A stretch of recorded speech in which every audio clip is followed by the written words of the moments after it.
this is Sabina at Crosskeys Crafts. It's the 18th of December and this is a really late video today. It's already 20 to 9 and I thought if I don't film now I'm not going to get this done today. I had some commitments at lunchtime and in the afternoon, and then it was the Football World Cup final. So I thought, no, I can't film during that. If you don't know, I own a pub and I live upstairs just above the pub, and it was way too noisy. And then the guests played Rock and Roll Bingo, which is even noisier. So they have now finished playing, and I thought I'd better start on the card. I actually have almost finished it. I did cheat a bit today because I thought I'd get this done whilst it's still noisy downstairs and then start filming afterwards. So I'm going to talk you through what I did.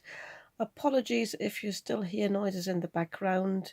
I know people are still playing darts and they can hear thud noises, but you might not be able to hear those. So today's die is this one. It's a hummingbird with some flowers, and you can also see here on the almost finished card how it cuts out.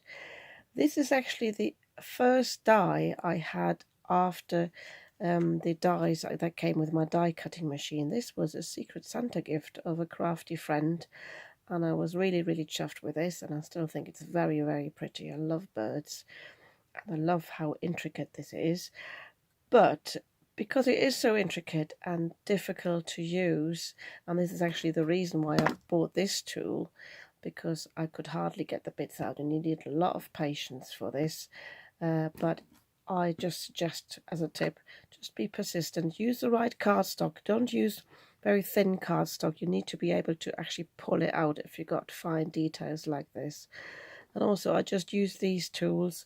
I've even got a slightly smaller one, and I also use the rubbery bit on here. I believe I got these from Poundland. I'm sure they were in the makeup section and used for nail art.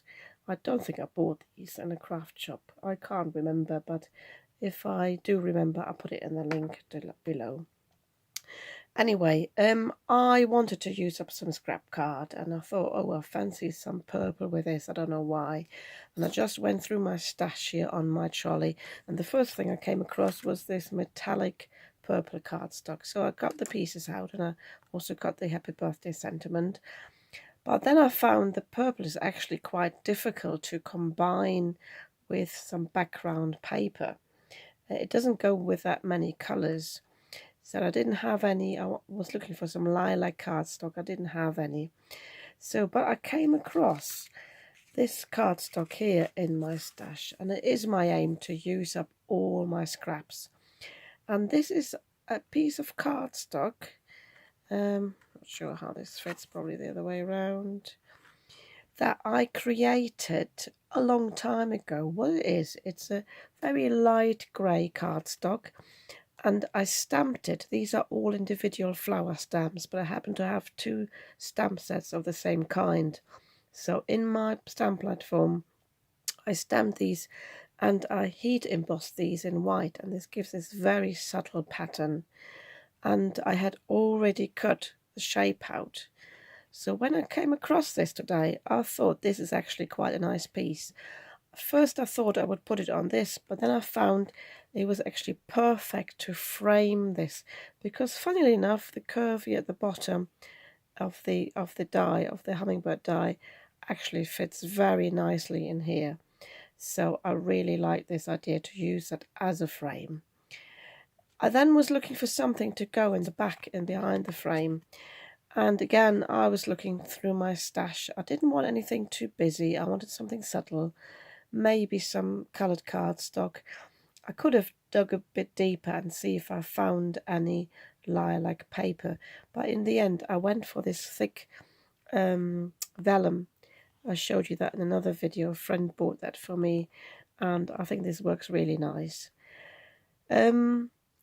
With vellum though, I find it sort of loses its attraction if it's flat on a card, so I decided to put this on foam strips. And all I did was, and this is a really useful tip, these are the cheap foam strips. I get these from Poundland, and they come on a roll and they are horrendously sticky. So I use my scissors. Where are they? They were lost on the table. I've got these. Oh, they're here. Couldn't see them. They are these X-cut scissors, and they are non-stick scissors. They do stick a bit. If you have stickiness on your scissors, just use some rubbing alcohol of them. That works perfectly.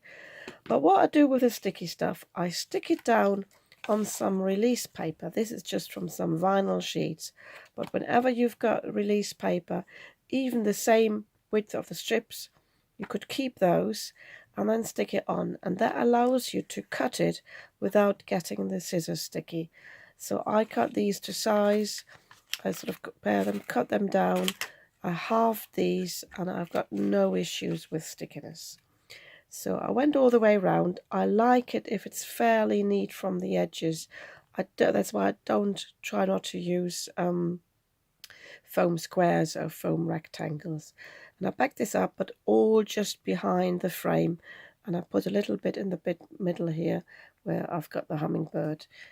And yeah, because this die cut is so intricate, normally for intricate dies I use just my collal glue, or I use my Zig two-way glue.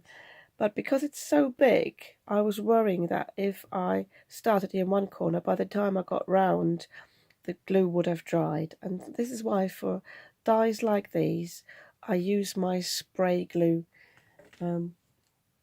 It's this one here, Stick and Spray.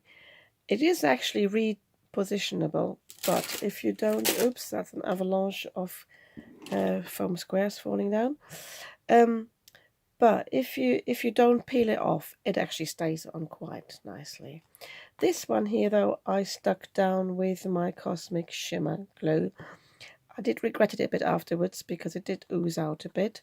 But another little tip, what I do, if it oozes out, I just use this rubber thing again and just go round neatly and just remove it. And if you still got sticky bits afterwards, just use your embossing body and just go over it, and that will take away all stickiness from your dies. And yeah, I'm going to just stick this down on a 5x7 card. I wanted it a bit smaller, but it's too big for a 6x4, so I'm just going to glue it down like this. It does come with a spare flower. There it is. I haven't even taken it out of the die, but I decided against that. I think that'll be just too much. So I just stick it down like this, and then that makes my finished card.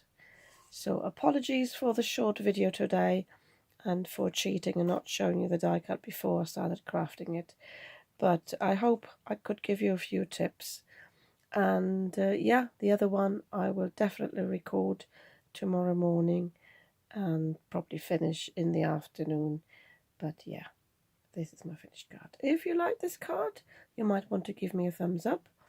And if you'd like to see more of my videos, you might want to subscribe to my channel. I'd be really happy about that. And I'll see you tomorrow with the next card.